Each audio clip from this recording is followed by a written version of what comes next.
Hey there, ladies and gentlemen. Welcome back to the Food Experience. Today's food experience, the kind folks over at Cooker King sent me a 3-quart saucepan. Really nice saucepan. First, let me unbox it for you. Comes in a bubble wrap. The lid has some cushioning around it. There's also a little user guide. Oh, that's nice. That's very nice looking. This is different, something I've not yet worked with before. Really interesting surface. Here's a look at the lid. Tempered glass. Has a little hole right here to let out steam. And the brand name, Cooker King. Here's a look at the pan. As I mentioned, it is 3-quart. It is non-stick ceramic inside, multi-clad stainless steel outside. Handle is supposed to stay pretty cool to the touch. I've never owned a pan with a ceramic surface. Not sure if they are all like this. Totally different. Pretty heavy duty looking. It's also designed to work with all cooktops. I have a gas stove. It'll work with induction.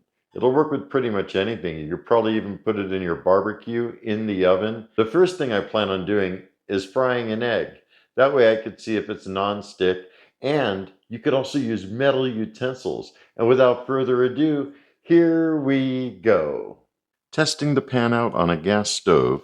I also have an infrared thermometer to measure the temperature. Turning on the stove and reducing the flame to pretty much the bare minimum. Definitely heats up fast. It's only been on about 30 seconds. And you could see it's right at about 200 now. Eggs are really best cooked a little bit over 300, so I'll wait for that moment. Yeah, it's over 300 now. That only took a little less than 2 minutes. Perfect temperature for the egg. Using a stick of butter and painting the bottom just a little bit. Not much though, not much butter at all. The egg broke a little bit, or the yolk broke a little bit. No big deal. I just want to check to see if this is pretty non-stick. And it's nice, you can use metal utensils from what I'm understanding. It's going to be really difficult to flip since this isn't a large skillet. Yeah, I mean, it's really not sticking totally. You could see when I move the pan around. It's going to be so difficult to try to flip in this, but I got a little bit over. There we go. Kind of like a half moon. But yeah, nothing sticking at all. Gosh, I would never want to do that with a regular non-stick pan. Definitely passes the egg test and the metal spatula test. Next, I'm making a type of bechamel sauce. Turning on the stovetop to a medium-low heat, adding a couple tablespoons of butter. I still feel weird about using metal utensils on it though. But yeah, the butter is melting nicely. And you don't want it to burn. You want it to just bubble without burning. That's looking pretty good. And now I'm adding 5 cloves of pressed garlic.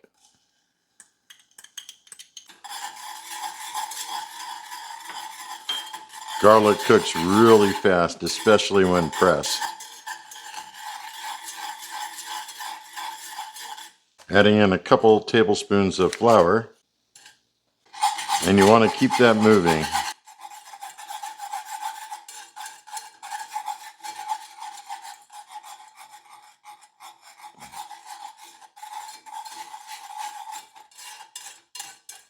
You want the flour to completely be cooked. Also to note, this has been going for about 5 minutes and the handle is completely cool to the touch. And I don't want it to get too dark, so I'm going to stop it there.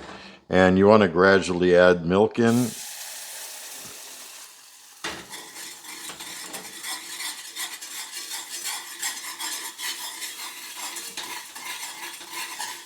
And it's going to start thickening up. There it goes. As it does, add in some more milk. And the milk I'm using, I warmed it up ahead of time. Definitely thickening up again. And in total, it's 1.5 cups of milk. And I may even add a little bit more depending. I don't want it to be too thick since it's going to be used for pizza sauce. Adding in 40 grams of freshly grated Parmesan cheese.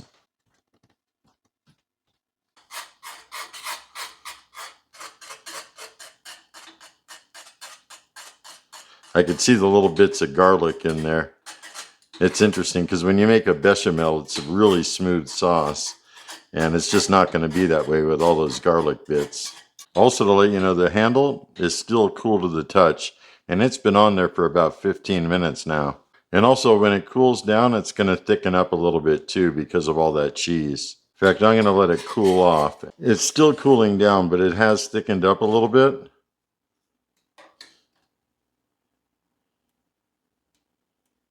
Welcome back, everybody. That was a look at the Cooker King 3-quart saucepan with tempered glass lid, multi-clad stainless steel with ceramic cooking surface. I really like this pan. Normally, I don't really care for non-stick pans because of the Teflon coating type of thing. This is totally different. It's a game changer.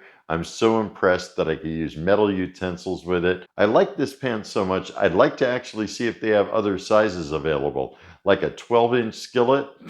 That would be amazing. I like the lid. It's a nice design, feels substantial. The handle's really nice. From what I understand, it's supposed to stay cool, but I haven't really tested it in that capacity yet. I like the vent that it's got to let steam out. The pan also shares the same type of heavy-duty construction. I mean, it really feels substantial. From my testing of the saucepan, it really does a great job.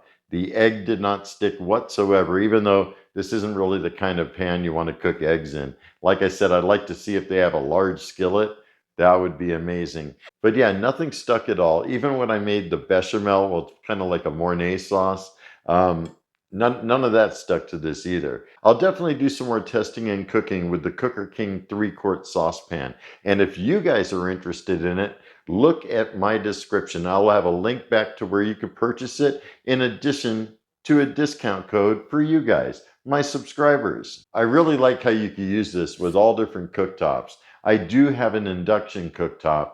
I tested it with it briefly just to see if it recognized it, and it did. But all my testing was here in the house on the gas stove. I have no doubt that it will perform awesome on the induction. So that's about it. There were some cooking examples and my thoughts on the Cooker King 3-quart saucepan. Get yours today. Highly recommended. Food experience approved. And if you like this video, please hit the like button. If you're not part of my channel, please hit the subscribe button. And I'd like you to leave a comment in the comment section down below. I love hearing from you guys. So until next time, have a stellar day. Be excellent. And most of all, remember me, I'm KJ Andy O, your food experience host with the most. Y'all take care, and I'll see you next time.